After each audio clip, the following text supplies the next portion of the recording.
Welcome to the Confidence in Singing podcast, where you can reclaim your voice and rediscover the joy of singing. I'm Aideen, and my guests include singers and voice experts who share their insights and journey to encourage singing for health, happiness, and fun.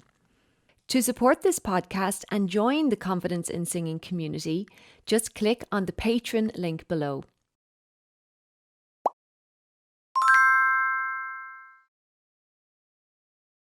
Welcome everyone, this is Aideen from Confidence in Singing, and my guest today is Christine Deady. How are you? I am really good, Aideen. Thank you so much for having me. Oh, no, thank you for joining us. It's going to be a really fun conversation. I'm really looking forward to it. Let me introduce you a little bit for any listeners who don't already know who you are, okay? Christine Deady is a singer-songwriter from West Cork and lucky mother of two wonderful children, wife to climate scientist Paul Brady, and proud owner of 3 chickens. Christine has been invited to tour with the legendary Paul Brady, played support for Cathy Davey, Mick Flannery, The Frames and Marketta Irglova. Christine, along with Enda O'Reilly, won the Christy Hennessy songwriting competition in 2012 with the song Follow the Water. Her most creative project at the moment is her children, and she's enjoying a life of cherishing them alongside the hens and 2 donkeys in her wonderful home in Clonakilty in West Cork. That sounds idyllic. How are you guys getting on at the moment in West Cork?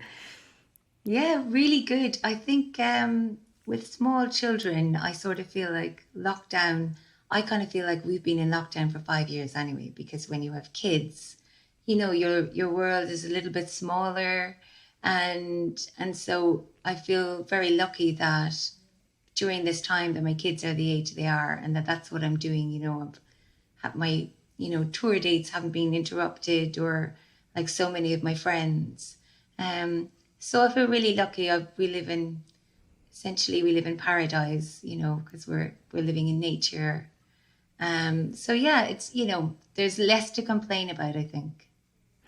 It sounds really beautiful, but tell me a little bit about how that's been for you as a singer-songwriter, because it sounds like your focus completely shifted when you had kids. Yeah, yeah, it did. And you know, Aideen, I think I knew it would, because when I was recording my album, my husband, well, I think we weren't married then. So my partner at the time, Paul, used to keep saying to me, you know, get this baby first, and then we'll start thinking about babies. So I knew I was broody, and I knew I was broody for an album first. And I think there's a similarity between wanting to create something. I think it's not singular. It's not like it's just music. It's just procreation. It's just making your home beautiful. I think creativity is creativity. And I knew that I would be consumed by whatever I did. And when I did my album in 2013, I was completely consumed by that. Like, it was all I could think about, all I could see. I was tunnel visioned. And it seems that it was very true. It's the exact same with children. I'm completely tunnel visioned. It is, you know, it is my entire present. You know, it is what I'm doing every day. And it sort of feels like, you know, I have 2 identities, you know. But actually last year it was so nice. I sing with this other group, this Darling Song Project. And it's a harmony group, and we did this kind of an online gig. And my son had watched it at home with my husband. He had seen it on, my husband put it on the telly. And when I came home, my son was still awake, and he's 5 years old, and he nearly knocked me over with the hug. But I think it was so shocking to him that mommy has this other identity. And that was a shock to me too. I was like, God, yeah, I do have this whole other side that I'm sort of not showing to my kids yet. You know, they don't see it. And there's less room for it, for sure. But I think from what I know from friends who are still very, very active musicians, there's just, like everything, it's just timing. At some stage, my kids will need me less, and I will probably weep and moan over that. and then look for something else to fill that, and maybe a return to music and songwriting then. That's perfect. I mean, there's a lot of kind of a surrender in that. You know, it's like, Yeah. this is it. This is where I'm at. Think it sounds like you're very accepting of your decision to focus on them, and Yeah. you understand the value of that to them, and the cherishing of this phase. Yeah. And I think like it's such great advice that was given to me a long time ago, which was like, be where you are, like, and really be where you are, like, even if it's shitty, like, just be in it, you know, it's going to pass, you know. And it was actually always one thing I did before every time before I go on stage, I would always like even find a secret place I go into. Sometimes it'd be a bathroom, sometimes it'd be backstage, wherever it was. I would find a place to kind of say like a small little prayer to myself, and my prayer was always like to just be in myself, to be in my music, to be in the room, because it's so easy to be in your head and to be in the thinking about the plan, or you know, to be heady. And I think it's such a gift in life to actually just to be in it, to really be in it, to be in your life, you know, whatever that is in your day, you know, in the moment. It's great advice. And for you, did that help with nerves when you were performing, or? Yeah, absolutely. Absolutely. It helps with nerves. Because I think it brings you into the room. And, you know, instead of kind of, I used to think, I used to try to picture like how the gig would go as a way of kind of combating nerves. And I don't, yeah. And then I felt like any time it would be anything other than that picture, it would throw me. So I found it was much better to actually just to be spontaneous, you know, like if you can actually just be in the room, and if you can come onto a stage and meet the audience where they are, and if something funny or silly is happening, or there's a noise, to actually acknowledge it, and instead of being like, no, this is what I'm doing, this is how it's going to go, like the gift really is actually to be in the world with other people and to invite them into your world, like through your songs. But you can't just expect to invite anybody in if you're also not open as well, and being like, oh, yeah, I can hear the rain, and God, it's pounding outside, the rain tonight. I hope you can hear me. And, Yeah. you know, like just those really small gestures of, you know, slowly coming into a room. And I think it really helps, like with, you know, a lot of people would say like it takes 3 songs to get in to the gig, and then after the 3rd song you kind of start to settle. But I feel like you can do things to bring you in a lot earlier, and they're all just presence things, like being, yeah, bringing yourself into the room, acknowledging the people, maybe making eye contact, you know, the scary stuff that you tend to avoid when you're nervous or heady, you know. Yeah. And was that something that you learned just through experience? Well, like, how nervous were you when you first started out? Tell us a little bit about your journey with your singing and your songwriting. Where did it start? From childhood? What was your Yeah. experience? So I come from a really big family, and my siblings are quite musical.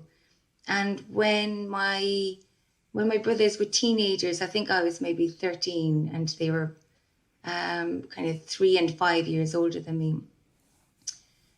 They used to jam out in this hairdresser's salon in Skibbereen.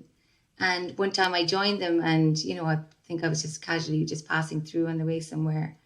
And my brother Brian said, oh, I started singing. I don't know, I usually wouldn't do that, but I started singing over what they were playing. And my brother Brian said, oh, pick up the mic. And then I picked up the mic, and I was so shocked by what was coming out of the speakers, because I thought the speakers were broken. And I was pointing at the mic going, what's wrong? What's wrong with this? And he was like, what is it? What do you mean? And I was like, what? There's something wrong with it. And then, after a while, he was like, sorry, my nickname's Daisy. He was like, Daisy, that's your voice. And I was like, that's not my voice. And he was like, no, whoa, that's your voice. That's actually what you sound like. So, and then he went on to explain to me that my voice that I'd heard in my head, which was the only voice I'd ever heard my whole life, the voice that I hear from when the experience of being in my body, is not the voice that other people hear. And he said, Days, go home and record yourself on a tape recorder and just listen back to your voice. Get used to the sound of your voice. And I was like, that's not my voice. And I went home and he did that. And I actually cried. I cried because it was so shocking to me. This sound was so unfamiliar and so strange and so not what I thought my voice sounded like. It was so strange. It was almost alien, it was, and that's how I got used to my voice. And I grew up in foster care as well. And one thing I found was what I ended up really doing was I ended up using the guitar as a way of voicing. So what I would sort of use it to basically sort of, I suppose in some way it was a way of expressing my grief. I had so much grief, and it was a way I used to sing what I was feeling. So I just had some simple chords, and I would often just sing my heart out, literally sing my heart out.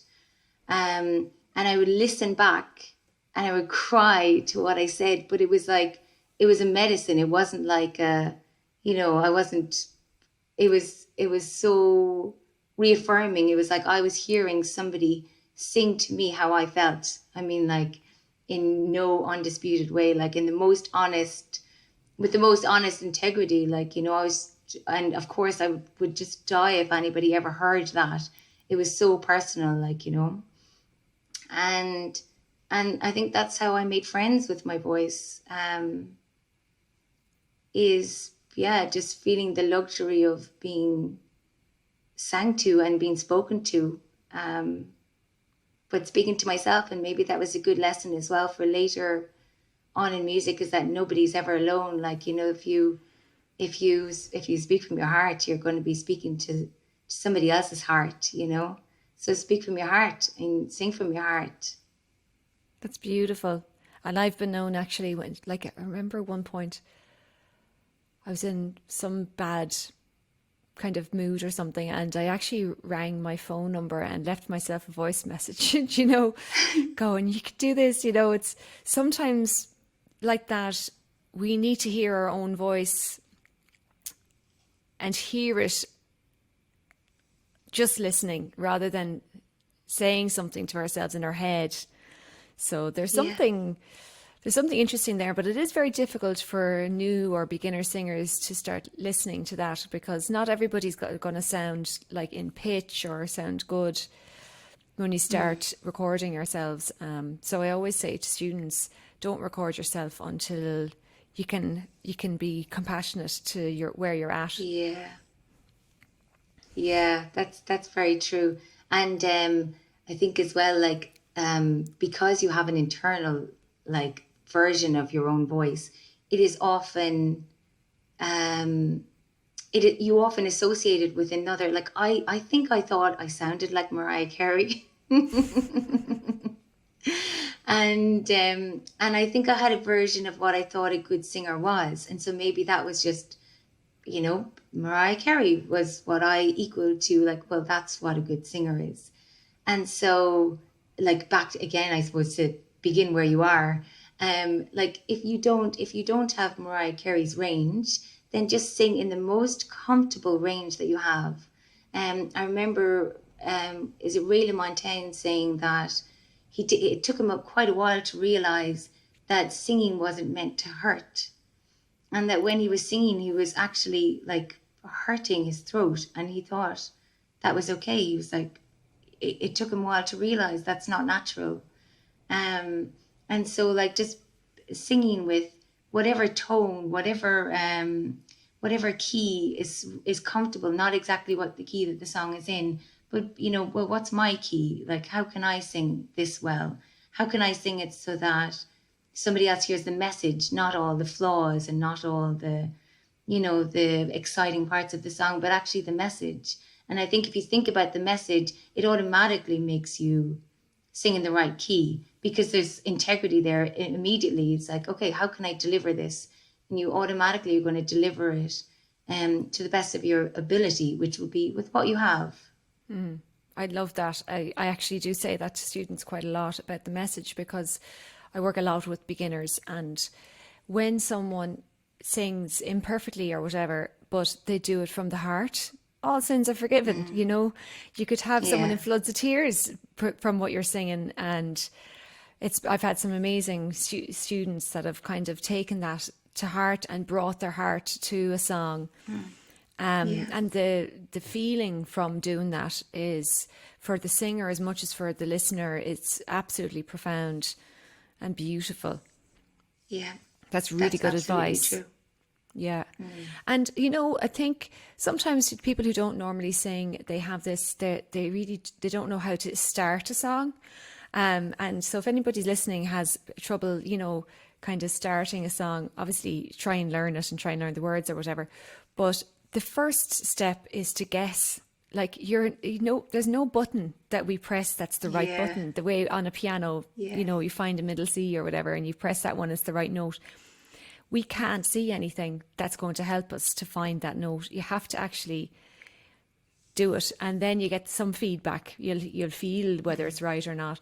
But my philosophy that I teach my students is that good singing is just good guessing. Yeah, that's because brilliant. You have to just go for it, and the more you've gone for it, the better you get at guessing.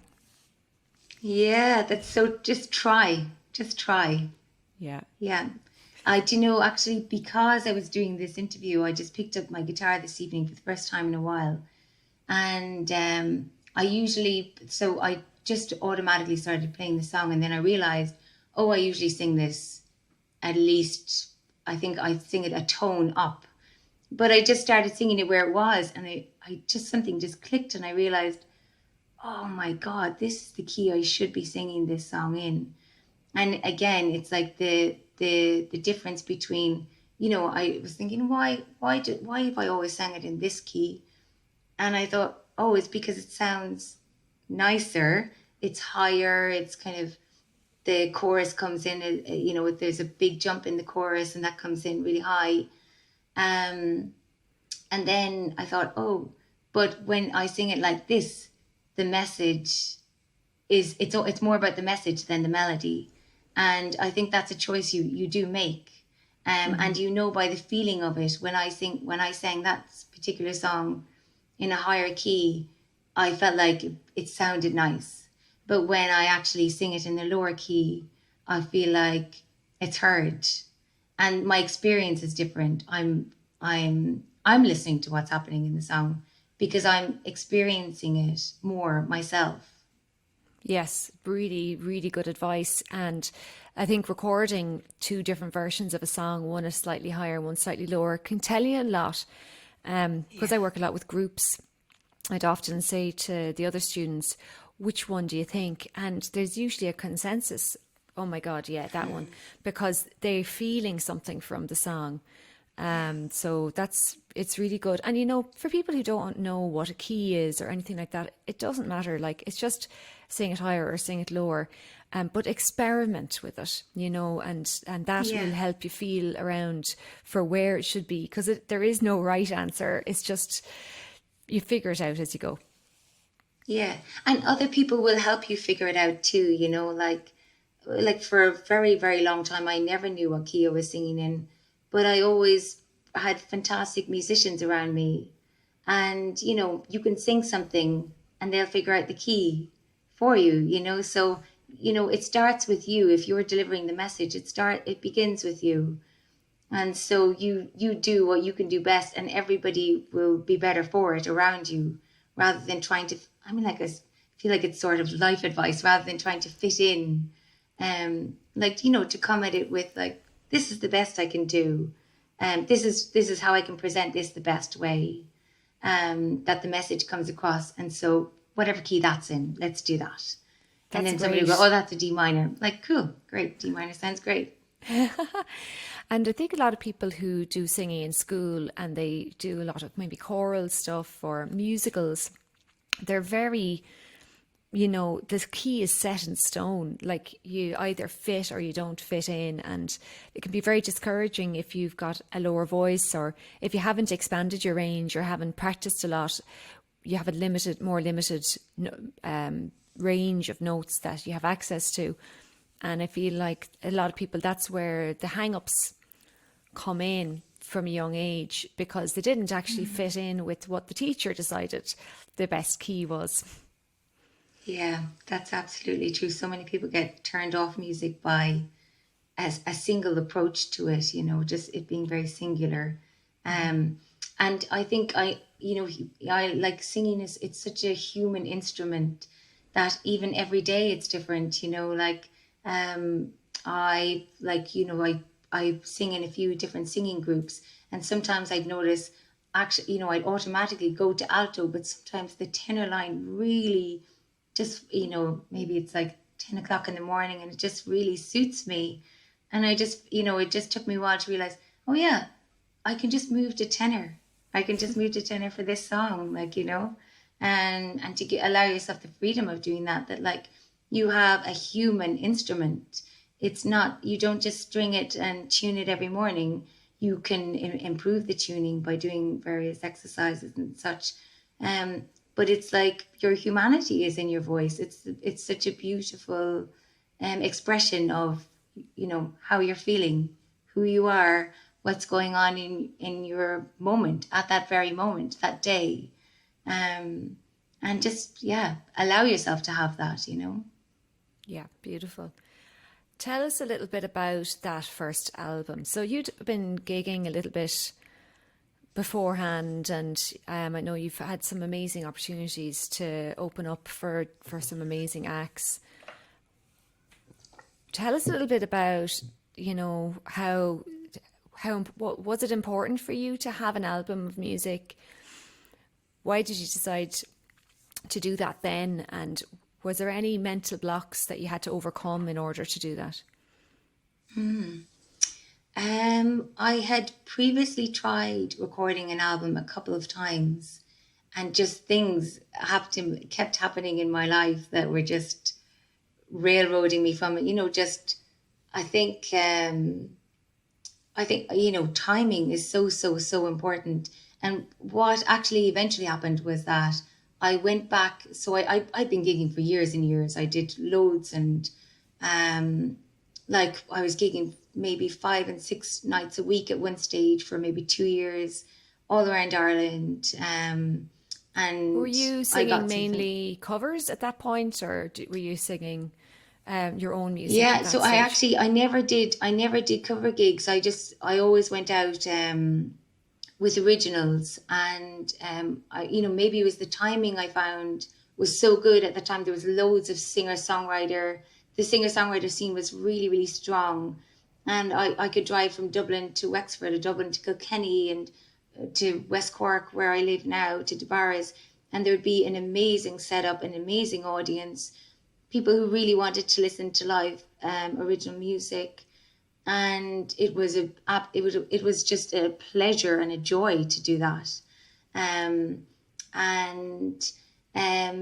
after, so I think for maybe I didn't, I think this happens so often with songwriters and singers, particularly if your instrument is your voice. Sometimes, because there is no accolade, there is no, oh, you've gotten to level 6 or level 7, or now you can definitely sing, because that doesn't really exist like it would in, say, piano or something else that might give you confidence.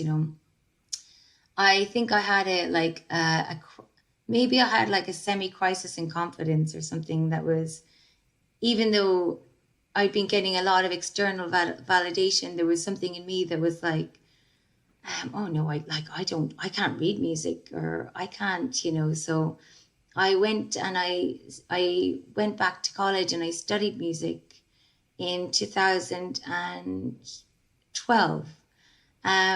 And that was very, it was sort of the opposite to what I'd been doing. I'd been doing so much, I'd just been following I would usually write songs by going for walks.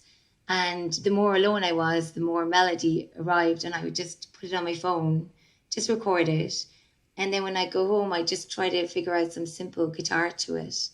And then the song would just emerge, And then when I went to college, I kind of wanted to understand, oh, well, how to build on chords. Maybe, I did piano as well when I was in college. And just to understand music, I felt like I needed to have that understanding. And then because that year was so intensely theory, like it was very theoretical, and that when I finished college, what I did was I gave up my phone for 3 months. I just didn't have a phone for 3 months. And I felt kind of burnt out really by the theory side. Maybe it wasn't really my natural place to be in, to be like just really thinking about music like this, and to be doing assignments on musical theory. And it was more mathematical to me than it was, about music. In a way, I don't feel like I understand music any better. In fact, I feel like what it did to me is validate, oh, I'm musical. I just don't, my brain doesn't work in a writing it down sort of way, but I'm musical. What I'm doing is musical, And that summer when I gave up my phone, I think because I felt like my head was just like, I just had too much in my head, and a whole load of songs came to me. It was the most creative summer I'd ever spent. I was just waking up singing and waking up writing. I just kept a journal next to my bed, and I would just write anything that came into my mind.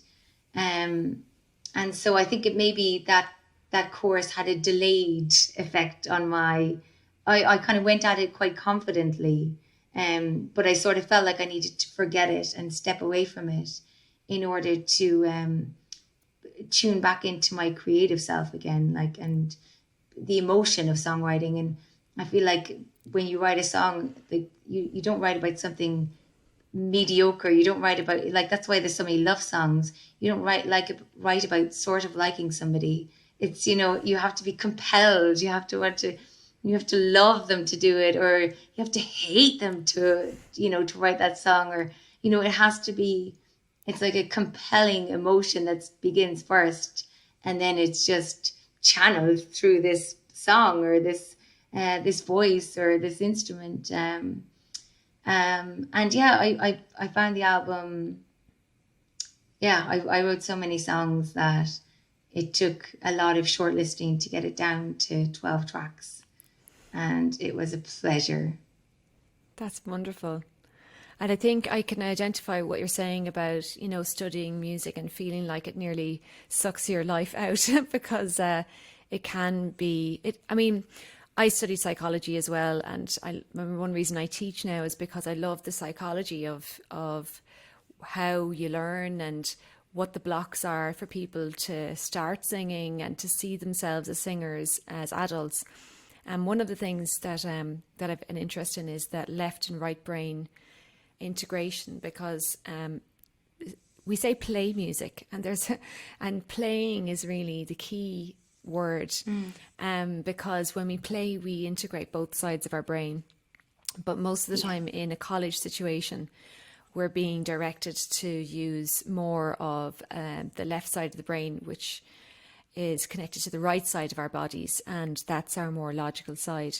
And I know for me, I got to a certain point with my college course and was like, I just don't want to do it. And I got really discouraged after my course as well. But it took me a few years to come back to music again, because I studied jazz music, and I was kind of coming back to finding my own voice again, because certain styles of singing bring you to a certain type of voice. So people who do a lot of choral stuff or a lot of musicals, they use a certain voice for that. And what would you say to someone like that that's trying to find that authentic part of their voice after moulding themselves a bit to fit in?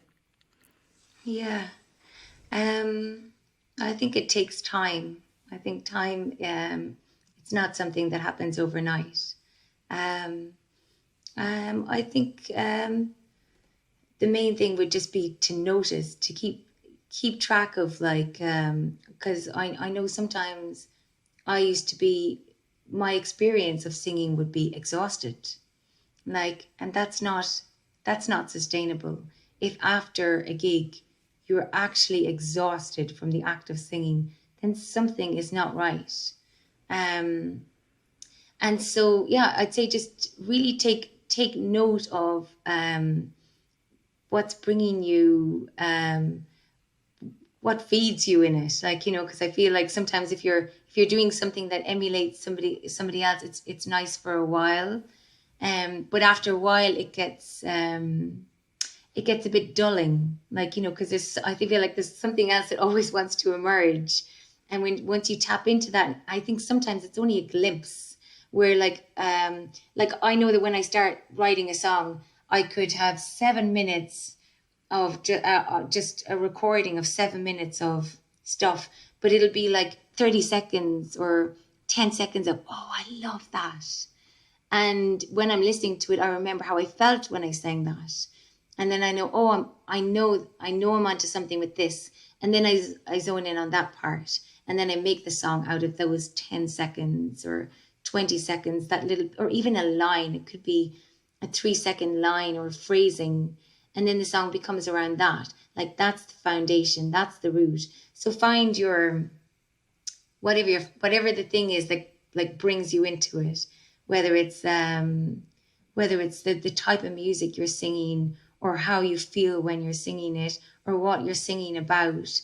Find that thing that makes you want to do more of it, like makes you nearly want to wake up in the middle of the night and do it, like that it's natural, that it's like nearly pouring out of you. Because I think everybody has it. It's just like, it's just an expression. Like, the voice is just one of the many ways of expressing ourselves, and we're such expressive creatures. It's so natural for us to sing and shout and coo and make noises. And look at a child. They're just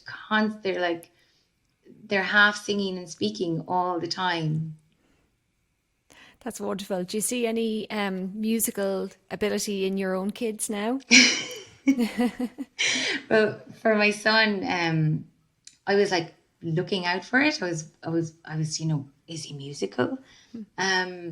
And I sort of decided that he was more scientific, that he'd taken after his dad. But it's funny because now he's 5, and I can see when we're driving, he's trying to drum out the beat in the song, and he's trying to tap it out, and he gets really self-conscious if I look. But hilariously, my daughter, who is, she's 21 months old, she's going to be 2 in a couple of months. She is incredibly musical, and that was a big shock to me to see it so early, because I think when I was watching my son, I thought, like, oh, maybe it just doesn't emerge for a while. But with her, it was very, very early.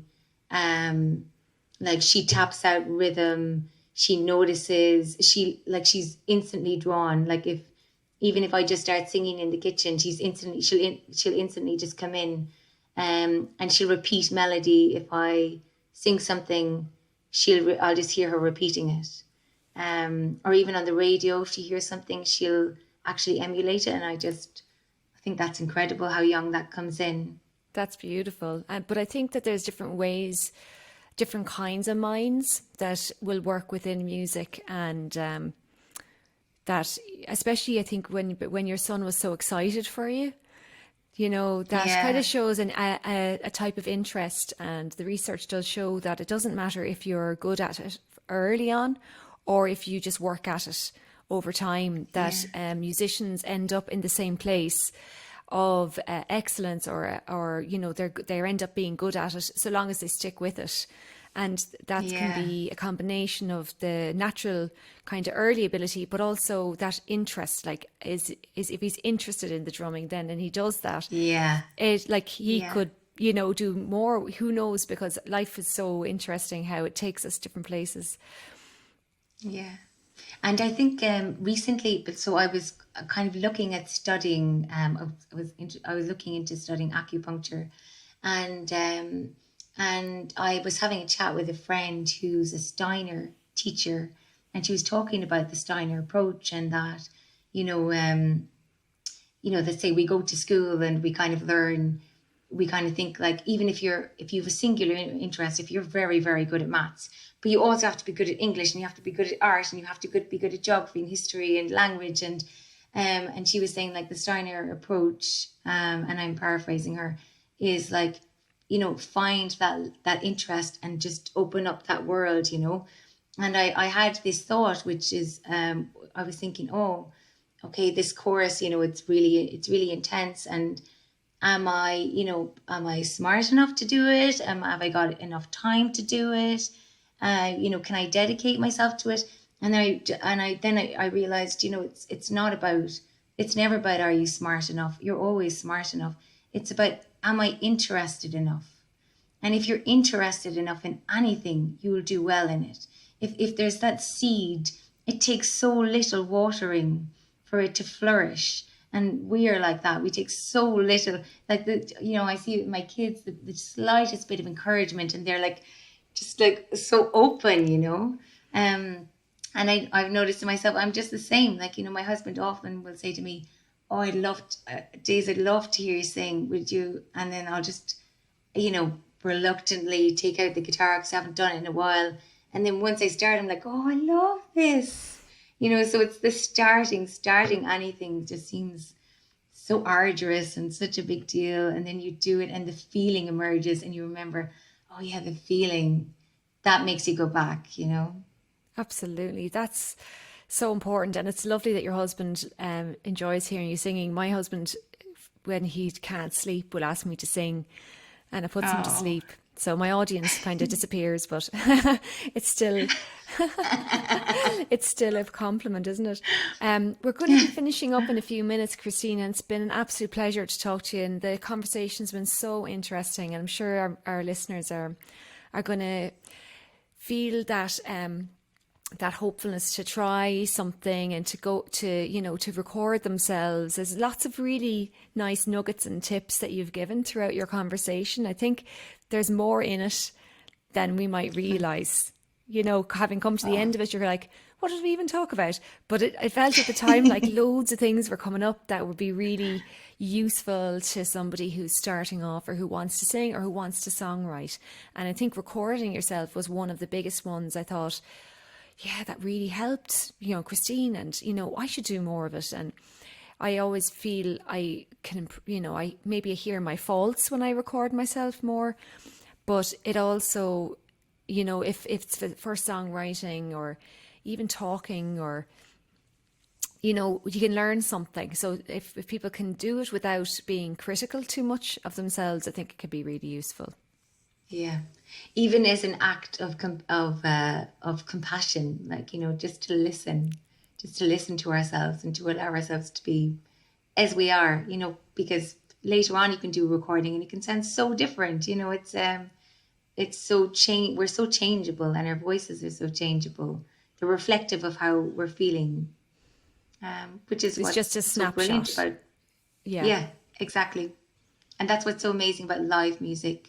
Is like, it's a moment. You're just experiencing a moment, and the next time you see that person or that band live, it's a different moment. It's a different experience every time. Yeah, beautiful. So would you like to tell our audience how they can get access to your album? Yeah, so I'm on Bandcamp under Christine Deady, Deady. Yeah, I think you can order physical albums and download a digital album there as well. That's it, really. I have some stuff on YouTube, and yeah. that's it. Great. So everybody definitely subscribe. I'm sure Christine's going to go through another really intense phase of creativity when she gets her chance. If the experience after your college is anything to go by, as soon as you get some time to yourself, something's going to happen. So definitely look Christine up and have a listen to her music. We're going to play one of your songs now. So would you like to tell everybody a little bit about this song, what the inspiration was? Yeah. It's nice actually, considering what we've been talking about, that I chose Peace. It's actually not on the album. It was a song that I recorded for the flood relief here in West Cork to raise money for the flood relief back in 2010. But the song is actually probably a good example for me and a reminder for me of singing from the heart. And I wrote it just about the acceptance of relationships that aren't how you wish they could be, and just the compassion for that, and feeling love for people who aren't in your life but whom you love, and coming to peace with it. And when I was recording it, there was a few times where when I was recording it, I was disconnected to it because I felt like, oh, I can't sing this emotionally because it's just going to come across terribly. And the person who was recording me said, no, sing it how you wrote it. And now I actually love to listen to it because I feel like it's pure, it's true to its sentiment. And it was sang true to its sentiment and played true to its sentiment. So I'm actually very proud of that particular song, Peace. I love this song, so I'm sure everyone's going to really enjoy it. So thank you everybody for listening. Thank you, Christine, for joining us today. Thank you. Christine Deady. Look her up on Bandcamp and download some of her songs because they are beautiful. And hopefully sometime in the future we'll see you doing a little bit of gigging or recording again, and we'll have our eye out for you. Thank you. And maybe tune in next week. I'll be back. Yeah, you never know. So that's it for today. Thank you, everybody. Is there anything else that you wanted to say to our listeners before we finish? No, that's great. Hi, everybody. Sing, sing, sing. Beautiful. Thank you so much, everyone. See you soon. Bye. Bye.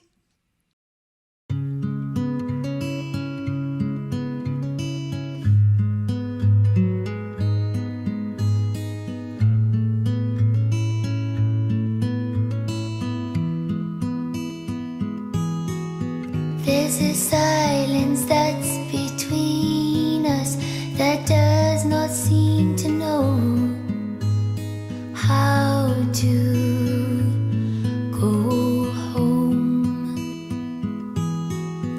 And the reckless nights I've prayed for you, pretending that I am immune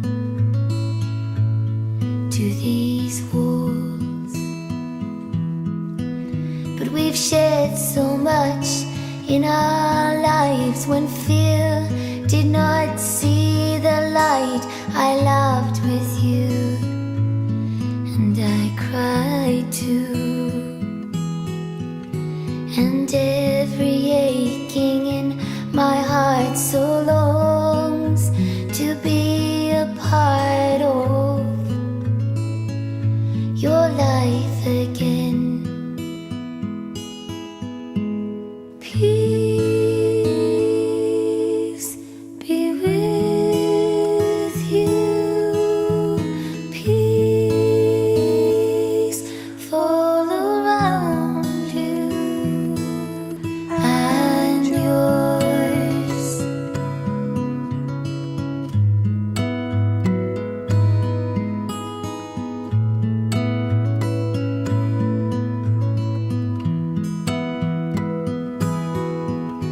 The color of the trees in winter evokes this feeling of hope deep inside. And I have not thought about you for the longest time till someone dares to look me in the eye and speak the truth. Then I know you like we're children, and I believe every word that you say, and I'm no longer trembling before you, but searching